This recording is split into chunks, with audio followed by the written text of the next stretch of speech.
8월 17일 가정예배에 오신 여러분을 환영하고 축복합니다. 오늘은 갈등에 관한 이야기를 해보겠습니다. 갈등이라는 말은 듣기만 해도 그렇게 좋게 들리지는 않는 말이죠. 이 갈등이라는 말은 한자로 보자면 칡을 뜻하는 갈과 등나무 등자의 합성어입니다. 칡과 등나무가 서로 막 뒤엉켜 있는 그런 상태를 말하는 단어이죠. 그 모습을 보고 있으면 풀기 쉬워 보인다 라기보다는 풀기 어려워 보이는 쪽입니다. 우리는 나와 의견이 맞서는 대립되는 다양한 사람들을 만나게 되고 그 사람들과 서로 대립하며 충돌하기도 하죠. 이렇게 갈등은 우리의 삶에서 매우 빈번하게 일어납니다. 그렇다면 여러분은 어떤 편이십니까? 이런 갈등은 피할 수 없으니 그냥 일상적인 일로 받아들이고 그냥 넘어가자 라고 생각하시는 편이십니까? 아니면 어떻게든 해결하려고 하시는 편이십니까? 사람들이 갈등을 해결하는 방법은 5가지로 나눠볼 수 있습니다. 첫 번째는 경쟁 유형입니다. 나를 따라와야 돼 라고 주장하고 자신의 의견을 관철시키고자 하는 사람들이죠. 이런 사람들은 자신의 이익만을 추구하고 독단적인 것처럼 보입니다. 그리고 때로는 갈등의 상황에서 자신의 지위나 권위를 사용해서 상대방에게 너는 따라오기만 하면 돼 라고 강요하는 사람도 있긴 하죠. 그러나 그렇다고 해서 이 유형이 독단적이고 일방적이라는 단점만 있는 것은 아닙니다. 효과적인 해결이 필요할 때나 비상시 또는 빠른 결정이 필요하고 결단력이 필요할 때, 조직 전체의 생존의 문제가 걸려 있을 때 이런 때는 매우 필요한 유형이기도 합니다. 두 번째는 협력 유형입니다. 이 사람들은 모두가 윈윈이 되는 것을 목표로 하는 사람들입니다. 자기 중심적이어서 자기의 유익도 추구하지만 동시에 다른 사람에게도 협력적인 태도를 보이는 것이죠. 양쪽 모두를 만족시키기 위해서 문제의 본질을 정확하게 파악하고 통합적인 대안을 제시하려고 노력합니다. 그렇기 때문에 문제가 해결되게 되면 구성원들 간에 더 끈끈한 유대감이 생기기도 합니다. 세 번째는 회피 유형입니다. 도망가는 유형이죠. 이런 사람들은 독단적이지 않습니다. 그러나 그렇다고 해서 타인에게 협조적이지도 않습니다. 절대로 타인에게 협조적이지 않은 사람들입니다.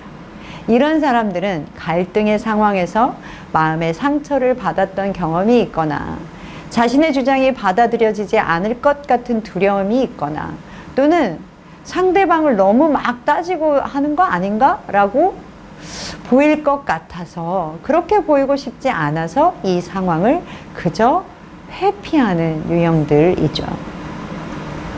네 번째는 수용하는 유형입니다. 좋은 게 좋은 거야 라고 생각하는 사람들입니다.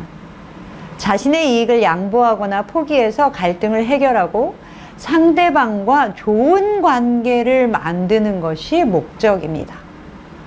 그러나 좋은 관계가 유지되기도 하지만 때로는 지나칠 경우 양보를 받는 상대방의 입장이 오히려 독단적으로 비춰질 수 있기 때문에 오히려 불편한 관계가 되기도 합니다.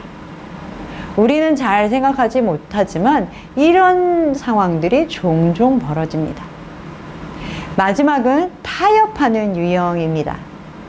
Give and take 라고 말할 수 있죠. 협조성과 독단성의 중간의 균형을 유지하고자 노력하는 사람들입니다.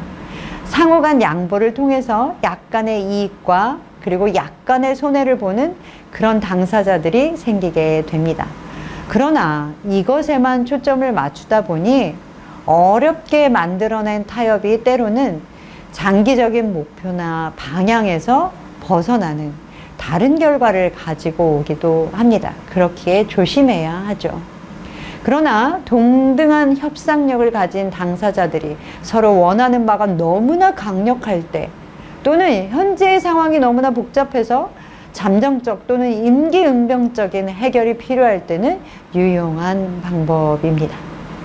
제가 좀 길게 설명을 했죠. 여러분은 이 5가지 유형 중에 어디에 해당되시고 나는 어떤 방법을 사용합니까? 여러분은 모든 일에 불평하지 않고 투덜거리지 않고 하시는 편이십니까?